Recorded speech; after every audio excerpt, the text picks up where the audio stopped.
Beautiful, wonderful.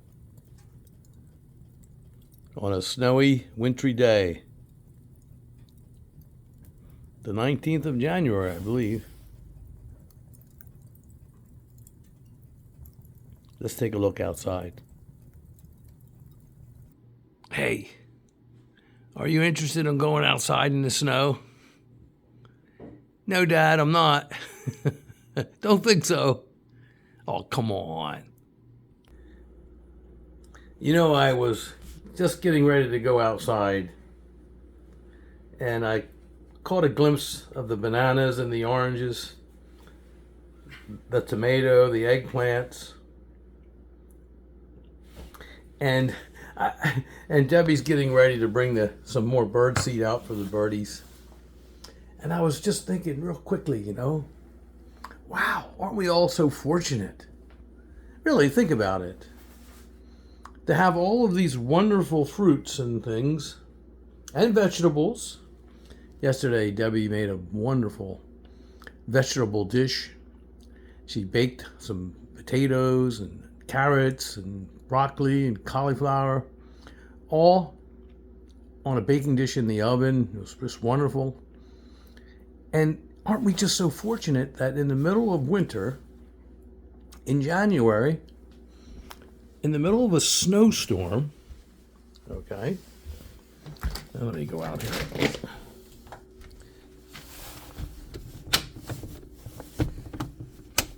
And we can have all those wonderful treats, summer treats. Today I've had blueberries, I've had bananas. Gosh, yesterday I made my famous buckwheat pancakes, and I put blueberries in it, and we had maple syrup, and they were just delicious, fantastic in this kind of winter. And we've been snowbound. We're kind of snowed in, and that's okay. It's nice to get a rest finally in this season, and to just sit back and drink our hot chocolate and light up the wood stove, keep it lit, and enjoy some music and some time off. And we've been working. This is tax season, so we've been working diligently on our taxes and trying to keep up with the snow. I've been thinking of spring and thinking of figs. I made a video just recently, about how wonderful it is to get a rest now and then, and I talked about protecting the fig trees and not protecting them this year. It's going to go down to 16 degrees tonight. That's very, very cold. But in my last video, I talked about preserving the varieties for prosperity and using winter mulch. And I talked about the snow adding an extra layer of insulation to the ground, which in this very, very bitter cold weather protects your fig tree from dying to the ground, in the ground too. Rarely do I lose any fig trees. I can't even think of any time, honestly, where the shoots didn't come up in the spring, because I protect the ground with mulch. And 16 isn't really, really cold. Too cold. I might sustain some dieback from that. But I just wanted to talk just for a moment about when you get a break in the weather, it really helps preserve the exposed wood. What I mean by a break in the weather is when it drops down, maybe it drops down really cold, like 10 degrees Fahrenheit overnight, but then the next day it goes above freezing and the sun comes out, it makes a difference. It makes a big difference than having consecutive days in a row below freezing. And we are getting consecutive days in a row far below freezing. So I'm a bit concerned. We'll find out in the spring. I'll make follow-up videos and we'll see. You've seen my videos for the last few years that I have not covered above ground. And I've done very, very well. I've mentioned it. I've talked about it at length, that I've had consecutive cold winters in a row that killed everything to the ground in the past, and I've had consecutive warm winters in a row 2 or 3 and got away with murder, and like I am right now in the last few years. This is the 3rd winter at least that I haven't covered. I think the 4th, but at least the 3rd. And I'm not complaining because I've had wonderful, bountiful crops. They were laden. My trees have been laden with fruit in abundance, as you will see in my videos if you look back at them. That's why I make them, for no other reason. And so please go back and view them. And I'm hoping for the same this year. But I am a bit concerned because we had those cold snaps last year and the year before, again, where the next day it kind of warmed up a little bit above freezing and provided the tree with a little bit of relief, the sun coming out. But we haven't gotten that in the last 4 or 5 days. It's been very cold and very below freezing. And so I'm a little concerned, but not too concerned. We'll see. We'll see what happens. We'll see what the ultimate results are. But that's why covering is so important too. When you cover your fig tree, it's not so much that it's really protecting your tree from the bitter cold at 2 and 3 in the morning. It's that the next day that the sun comes out and hits the covering and heats it up a little bit above freezing, and it just takes some of the stress away from your plant. It takes a lot of the stress away. It just gives it a little bit of relief, temporary relief, so that it can hold on and recover. It's those sustained cold nights below freezing. That's what gets your plants. And of course, anything that dips below 10 below 0 really will cause significant dieback. And the colder it gets, the more dieback. The colder below 10 below 0, 10 degrees above 0, the colder it gets down towards 0, and we have gotten to 0 before, the worse the damage will be, of course. All right, so we talked about that a little bit. I wanted to. Sometimes I think back, I reflect back, and I forget to mention something in a certain video, so I like to go back and mention it. Those sustained temperatures, remember, that's what we have to look out for. Here's the little birdies. The birdies have been having so much fun taking advantage of our feedings, and we certainly do love feeding the birds during this time. Oh, really all winter long, actually. And here I have a little thing, little pop.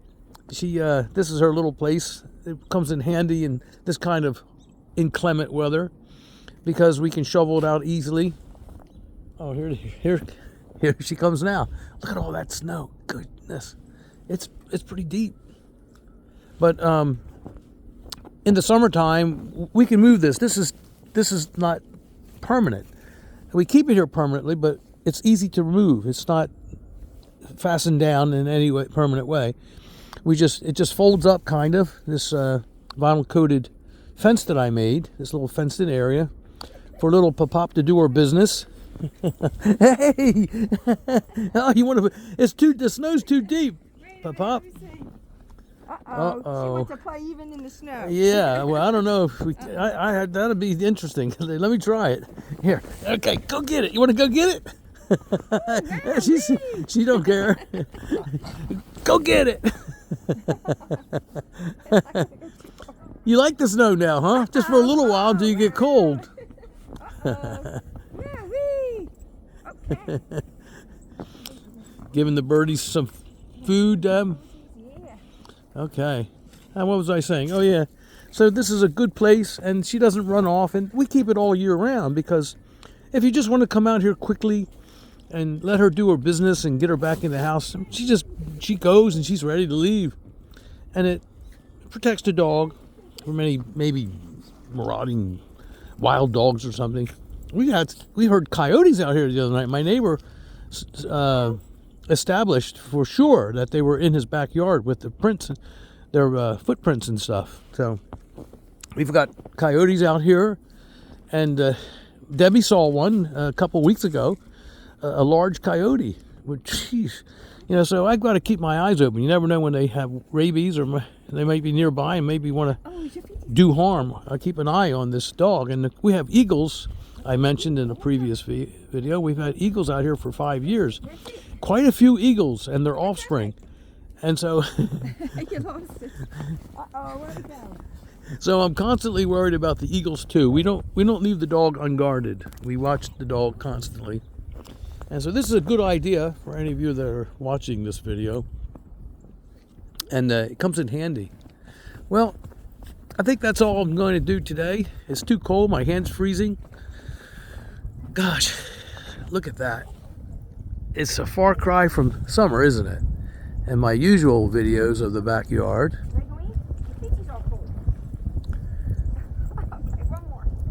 Looking forward to spring so much.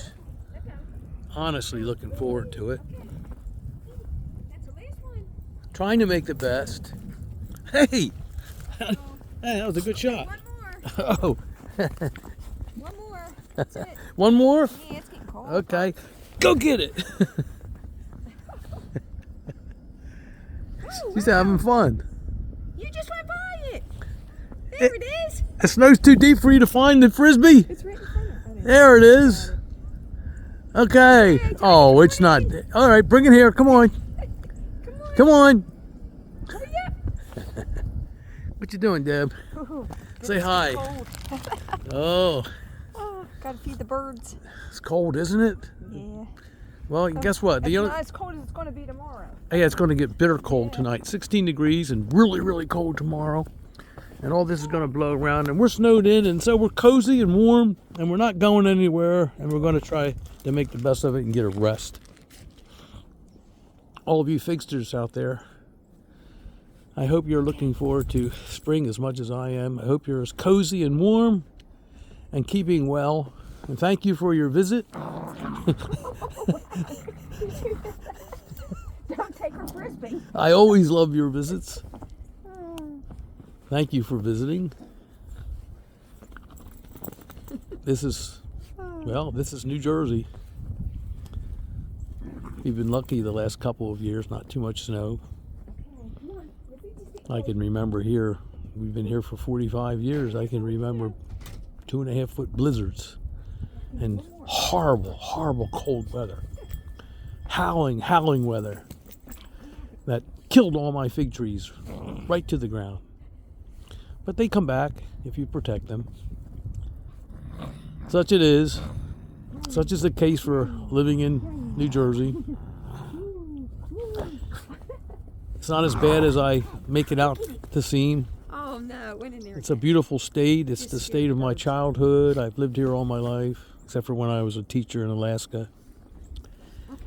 And I remember the meadows. I've enjoyed the meadows and the swamps and the duck hunting and the deer hunting. All the things I don't do anymore. I don't have the heart to hunt anymore. I'm not against it. For any of you out there that might be listening that are hunters. It's just that I've reached a certain age long ago. 25 years ago, actually, 24 years ago, where I just stopped. I'd rather just live in harmony with the creatures now. I love them all. I love nature. I love this beautiful, beautiful, wonderful world that sometimes we haven't been the best stewards of, have we? So, with that, everyone out there, good day.